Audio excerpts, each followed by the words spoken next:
Mathayo 15:22 na 23. Natazama mwanamke Mkananayo, mwanamke mtukani, watu wa Mungu, mwanamke Mkananayo alikuwaje? Wa mipaka ile akatokea kwa nani? Akampakazia sauti akisema, rudia. Akampazia sauti akisema, anaipata kwa nani? Unirehemu Bwana, mwana wa Daudi, binti yangu amepagawa sana na pepo. Unirehemu Bwana, mwana wa Daudi, kwa sababu binti yangu amepagawa sana na pepo. Imani isiyokata tamaa. Mwanamke Mkananayo alipokuwa katika hali ya uchungu, hali ya majonzi, hali ya huzuni kwa binti yake, wakati Yesu alipokuwa akipita, alipomuona, akafahamu ya kwamba kuna Yesu pale, imani yake alielekeza kwa Mungu. Haleluya, watu wa Mungu. Akapaza sauti akamwambia, unirehemu mwana wa Daudi, unirehemu mwana wa Daudi, kwa sababu binti yangu amepagawa sana na pepo. Fungu linalofuata malizia. Wala yeye hakumjibu neno. Yesu hakumjibu neno lolote. Tulia kwanza. Ukiwa na changamoto, unamwomba Mungu. Alikuwa anategemea kwamba wakati mwingine Mungu angemsaidia hapo hapo. Analia, anapaza kilio chake kwa Yesu, ambapo ndani ya moyo wake alifahamu Yesu ndiye mwenye uwezo. Na hata hivyo alifahamu ya kwamba hata wakati huu Bwana anaweza kubadilisha mambo. Na hata hivyo alipokuwa akienda, wakati mwingine alitegemea badiliko na majonzi na machozi yake kufutwa na Yesu. Lakini wakati anapaza sauti, unirehemu mwana wa Daudi, Yesu hakumjibu chochote. Yesu alinyamaza kimya. Kuna saa utapaza sauti katika shida yako. Kuna saa utalia sana. Kuna saa utalia machozi. Kuna saa utajua kwamba Mungu hakuoni. Kuna saa utajaza habari kwamba Mungu hajali. Mungu atanyamaza. Mungu atakuwa kimya. Si kwamba Mungu hajasikia. Si kwamba Mungu hakujali. Si kwamba Mungu haoni maumivu yako, mwanamke wa Sakina. Si kwamba Mungu haumizwi. Maneno na maandiko ya Mungu yanasema kwamba wakati mtu wa Mungu anapokuwa katika changamoto, akiwa anasumbuka juu ya jambo lolote lile, anapopiga goti kwa siku ya kwanza, kwa sekunde na dakika, Mungu anasikia saa hiyo hiyo. Usipofahamu hivyo, utahangaika, utalia, utafanyaje? Mambo mengi utajaza katika moyo wako na katika akili yako. Mwanamke huyu anampatia Mungu sauti, anamwambia unirehemu, na Mungu alisikia, na Mungu alimuona, lakini Mungu hakujibu chochote. Saa ya Bwana haikuwa wakati ule mwanamke yule analia wakati huo. Saa ya Bwana katika changamoto yako si sasa, wakati unahitaji, haiko hapo. Ndio, Bwana anajua unahitaji saa hii, lakini saa yake 2029. Usilie, usihuzunike. Yesu anajua. Yesu anajihusisha. Yesu ananyamaza kwa mwanamke Mkananayo. Si hiyo tu changamoto, kuna changamoto ya nyingine. Endelea kusoma, tutaiona hapa. Nao wanafunzi wake wakamwendea. Yaani licha ya unyamazifu wa Bwana, wanafunzi nao hawakutambua. Wakamwendea mwanamke. Fikiria mwanamke yule, nafikiria kwa wanawake wa sasa hivi sisi tulivyo na stress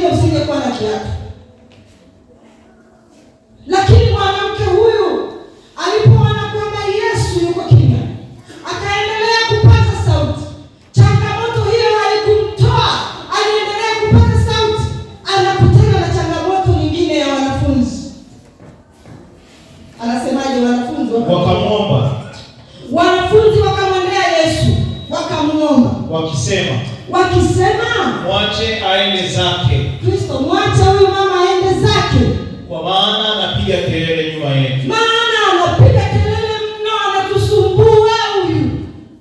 Wanafunzi wa Yesu, wewe umepigaje kelele katika shida yako? Katika shida yako umepata sauti? Umepata sauti kwa Bwana hata katikati ya changamoto za kukatishwa tamaa? Au ndio imekuwa chanzo cha kuzungumza huyu kwa huyu kwa huyu? Mwanamke Mkananayo alipokutana na changamoto hiyo hakuendelea, aliendelea kupaza sauti. Kwenye somo letu naeleza maelezo mengi. Hakujali changamoto ya wanafunzi. Wanamwambia Yesu, wanamwambia mtoe huyu, anakupigia kelele, anapaza sauti sana.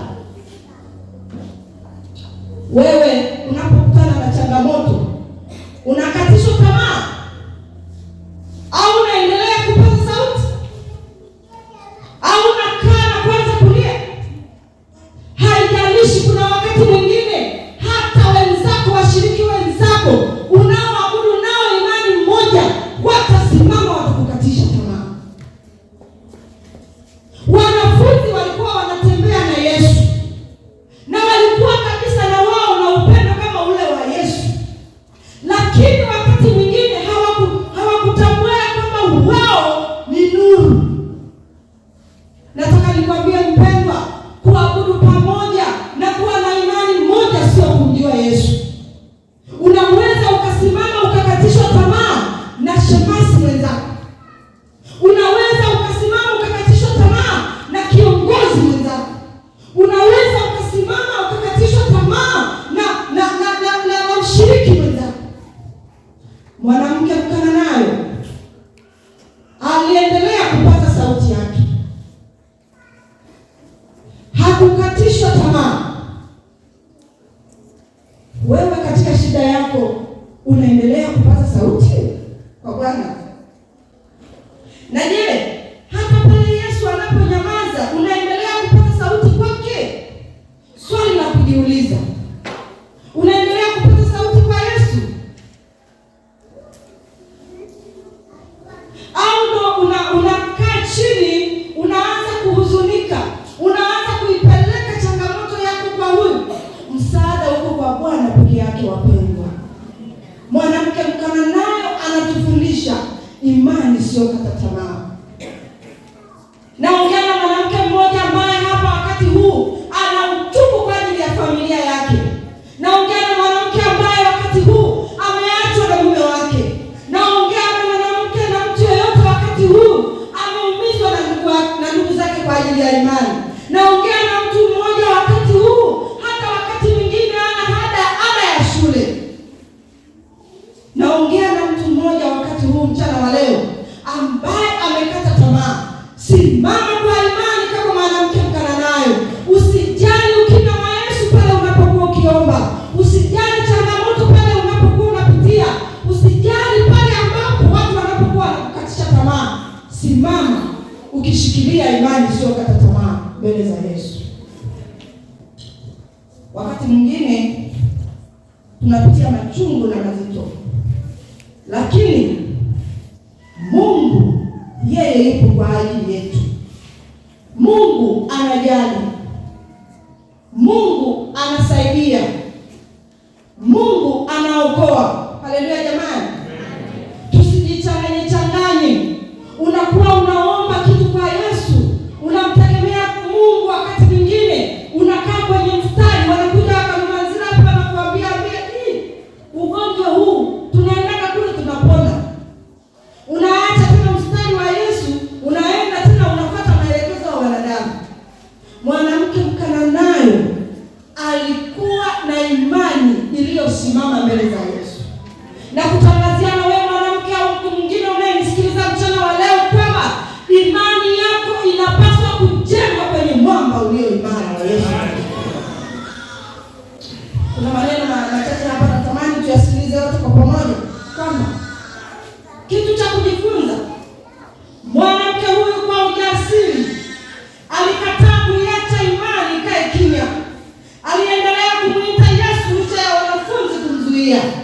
Usiache imani yako ikae kimya.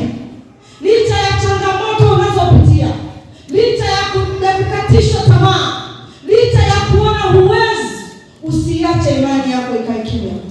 Mpendwa mwanamke, nakwambia mchana wa leo, isifikie mahali ukasema kwamba imetosha, basi sasa na iwe. Mwanamke Mkanaani hakuchoka wala hakukaa kupumzika. Alikataa imani aliyonayo ndani ya kwamba mpaka nione matokeo, mpaka nione Yesu akinisaidia katika hili. Hakukubali kuiacha kimya imani. Wakati mwingine unahangaika na ugonjwa, umekata